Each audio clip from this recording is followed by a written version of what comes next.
How does a really old text become the actual blueprint for a modern global movement? Well, today we're going to tear down a religious devotional called The Kingdom and Its Chosen Citizens to see exactly how it uses language to build an identity, spark daily action, and hook up a worldwide community.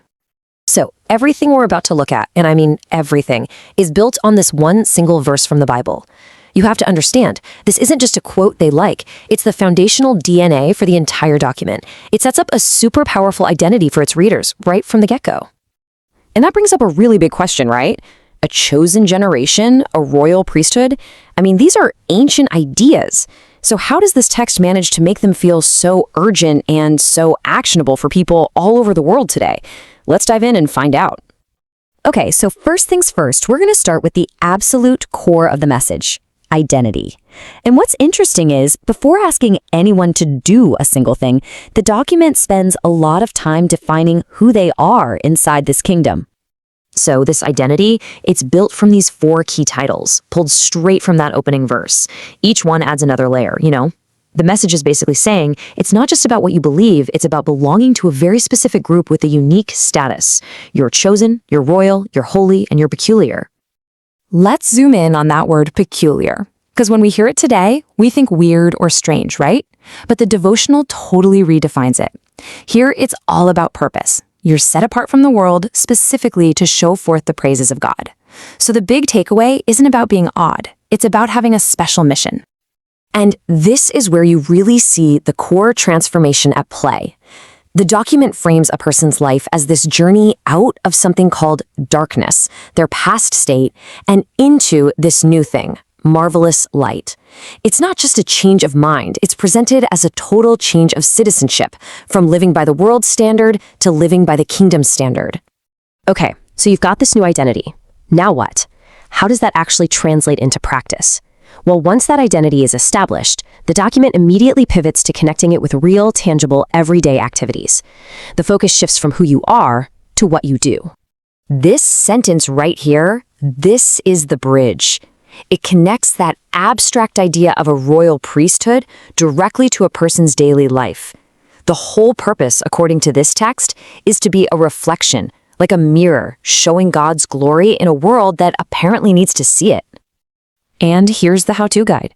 The devotional makes it super practical, with a clear 3-step process for every single day. Number 1, think about your identity. Number 2, showcase God's glory. And number 3, demonstrate His light. It's a really effective way to turn a huge theological concept into a simple, repeatable daily routine. All right, so we've gone from the individual's identity to their personal daily actions, but now the document zooms way out and scales everything up, uniting every single follower under one massive collective goal. And this is that goal, a single staggering number, 500 million. By putting such a specific, huge number on the mission, the text creates this powerful sense of scale, of urgency, and of a shared purpose that's way bigger than any one person's daily actions. The mission even gets a formal name, Operation 500 Million Souls for Christ. And you gotta know, the word operation there is super intentional. It's not just a movement or an effort. Operation implies a strategy, coordination.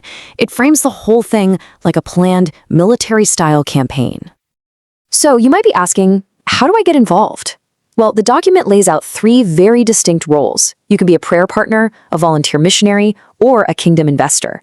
So whether you can pray from home, go serve in person, or just give money, there's a really clear pathway for literally everyone to join in. It makes this huge mission feel accessible, no matter your commitment level.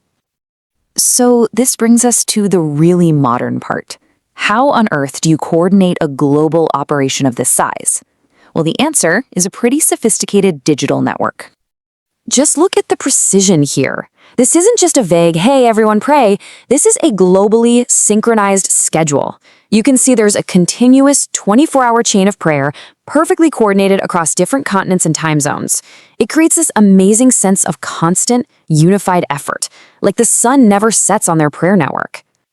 And all of this global coordination, it's all powered by a modern digital ecosystem. They're leveraging a whole suite of social media platforms we all know to connect, organize, and get their message out there.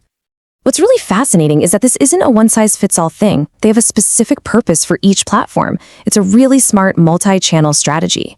WhatsApp is for direct prayer and declarations. Telegram is for longer messages and podcasts. Facebook is for building community. And they're even using TikTok for outreach. And for all its global digital reach, the document makes sure to ground everything back to a single author, David F. Nufufulu, who's based in Lagos, Nigeria. It's like having a central anchor point for a very decentralized worldwide movement. And the whole devotional wraps up with this final note. This is the ultimate motivation, the big why behind everything else. It frames all the daily actions and the giant collective mission within this core belief about the future, the return of Jesus Christ.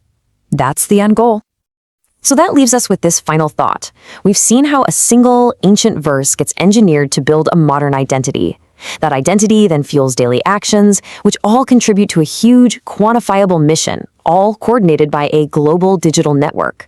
It's a pretty fascinating case study in how ancient ideas can be retooled for the 21st century to create these highly organized global communities that are all built on a powerful shared sense of purpose.